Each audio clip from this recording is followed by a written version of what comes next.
পনির দিয়ে ছোলার ডাল বানিয়েছি নিরামিষ। দেখুন কি সুন্দর লাগছে। প্রথমে 1 কাপ ডাল ছোলার ডাল ধুয়ে নিলাম, ভালো করে রগড়ে রগড়ে ধুয়ে দিলাম। 2-3 বার করে ধুলাম যাতে ময়লাগুলো বেরিয়ে যায়। ছোলার ডাল অনেকে আগে থাকতে ভিজিয়ে রাখে, আমি কিন্তু ভেজাই না, একবারে ধুয়ে একটু প্রেসারে সময় নিয়ে সেদ্ধ করে নিই। খুব নোংরা জলগুলো বেরোয় দেখুন। এবার প্রেসারে জল দিয়ে পরিমাণ মতো জল দিয়েছি, ডালের থেকে একটু বেশি, আর একটু নুন দিয়ে দিয়েছি, দিয়ে প্রেসারে সেদ্ধ করে নেব। 2-3টে সিটি দিয়ে একটু কম করে আঁচটা কমিয়ে দিয়ে বসিয়ে রেখেছিলাম, সেদ্ধ হয়ে গেছে। এবার কড়াইতে তেল দিলাম। যেহেতু পনির দিয়ে ছোলার ডাল নিরামিষ, পনিরটা ভেজে নিলাম। কম আঁচটা করে দেবো, একদম লো ফ্লেমে ভাজবো পনিরটা, নাহলে পুড়ে যাওয়ার থাকে।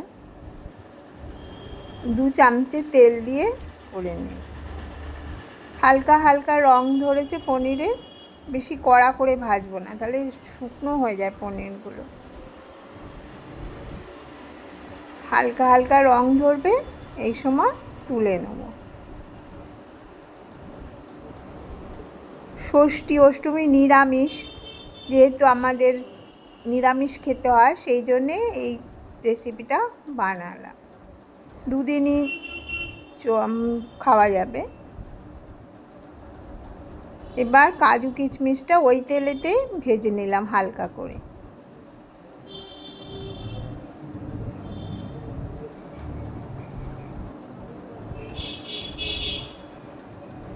ফ্লেমটা লোতেই থাকবে। এবার 1/2 চামচ জিরে ফোড়ন দিয়ে দিলাম।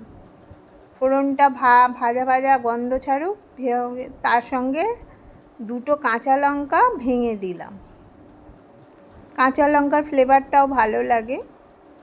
এবার একটা মশলা করে রেখেছিলাম, আদা বাটা, ধনে গুঁড়ো, জিরে গুঁড়ো, হলুদ, সামান্য একটু লঙ্কা দিয়ে ভালো করে গুলে রেখেছি, ওটা দিয়ে দিলাম জল দিয়ে। এবার ওটা একটু নাড়াচাড়া করে নিচ্ছি, নিয়ে কাঁচা গন্ধটা কেটে যাক আদা দিয়ে দিলাম। এবার ডালটা যেটা সেদ্ধ করে রেখেছিলাম সেটা দিয়ে দিলাম, দিয়ে একটু নাড়িয়ে নিলাম মশলার সঙ্গে। এবার নুন দেবো, যে যেরম পরিমাণে নুন খায় সেরম পরিমাণে নুন খাবেন, সামান্য। এবার পনিরটা দিয়ে দিলাম ডালের সঙ্গে,